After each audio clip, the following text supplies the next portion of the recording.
Today we're going to talk about some of the special responsibilities of the last back defender. This is important because as the last back, you can see more of the field and you can help onto deep cutters, occasionally getting double teams for blocks on hucks. The goal is to control the communication on the field and talk to players in front of you while still staying close to your offensive player. If you can do that and see more of the field, you're going to be able to help out on long, deep cuts. To do this, position a little bit behind where you normally would against your offensive player, and that'll allow you to see the field and that player at the same time. In addition, when you see an open cut, start your positioning to move early so that if you have to break on the disc, you have a step advantage.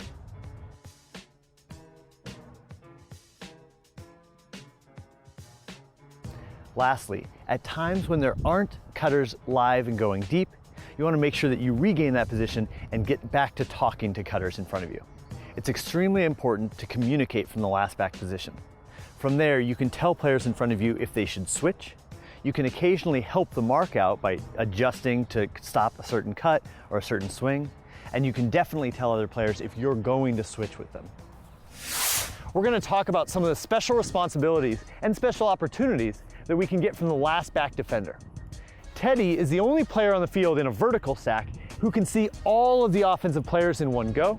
And he can make this easier by playing a back hip position on Sam so he can see other players. What this is going to allow him to do is that if there's a cut from the front, so Martin, you can take off deep, Teddy can see that cut coming, freeze it right there, and he's in a position to make this race and even have a lead on this race if Menka throws it. You're going to see Teddy edge toward the throw, but not go. He's going to keep his physical distance even though he's trying to get that first step.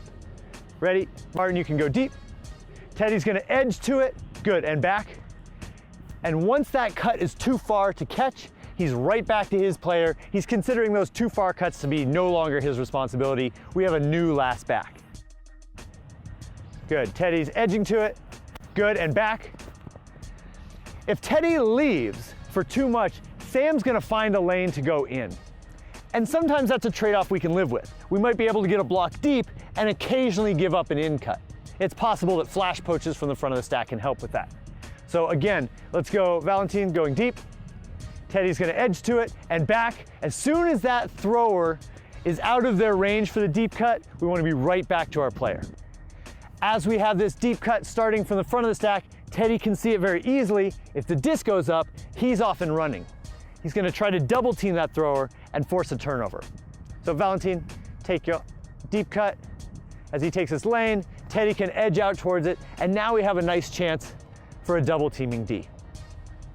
Some deep cuts are going to go to the break side first, and Teddy still, from the last back, has a nice view of all the angles. He's going to edge, and when he sees the disc in the air, that's when he's going to leave. So Martin, go. Break side look, Menka's looking at it.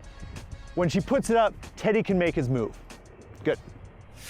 The reward is that we can get two defenders on one offensive player and sneak into a block. The risk, though, is that if Teddy leaves too much room, Sam can take advantage, and good throwers are watching all the way to the back of the stack. Here we have a deep cut from Sergey to the break side. If Teddy leaves too much, he's going to give Sam an open lane, and that's a lot of open thrower for us to deal with. We'd like to prevent that as much as possible by keeping Teddy close at the front of the stack. Again, we have a cut from the front of the stack coming out. Teddy can pick that out by edging, and we might even be able to switch to prevent Sam from getting an open look. Teddy's edging out, and he can communicate from that last back position and get a really nice switch.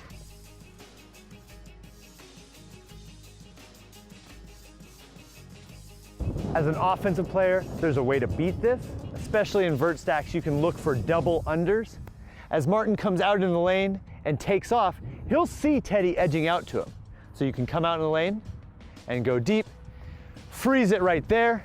Martin sees Teddy picking him up. Sam can cut under, and Martin can also turn around. Go ahead. And now we can double up on the inside player, and we should have an open receiver. 3, 2, 1, go. Martin's looking for the deep lane.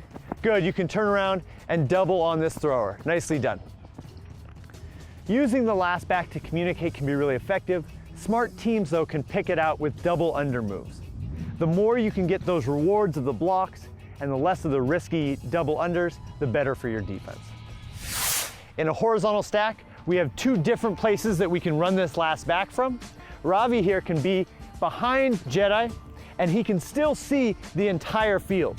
This gives him opportunities to edge towards a deep play and recover.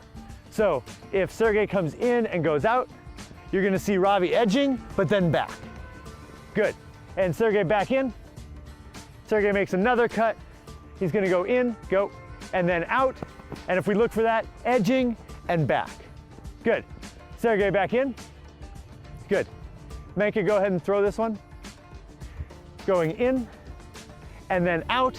Ravi's edging to try to go help on it. Good. We can get down there and use some body positioning and get the block. Nicely done, Ravi. Way to set that up.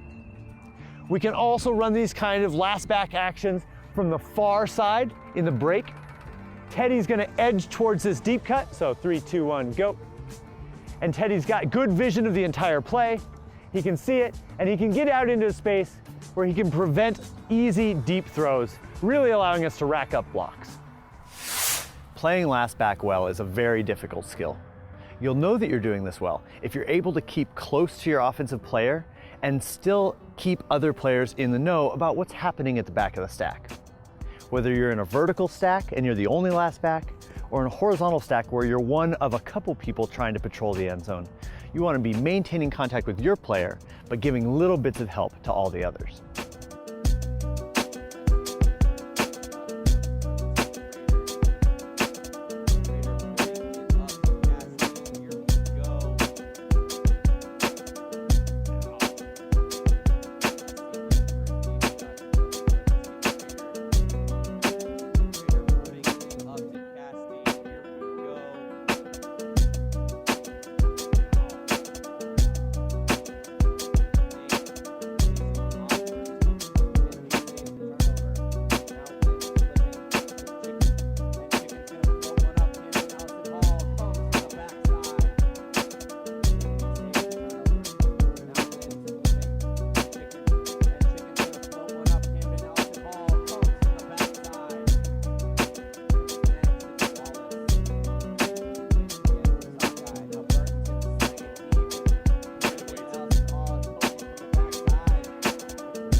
Fifth season of Rise Up is brought to you by 5 Ultimate.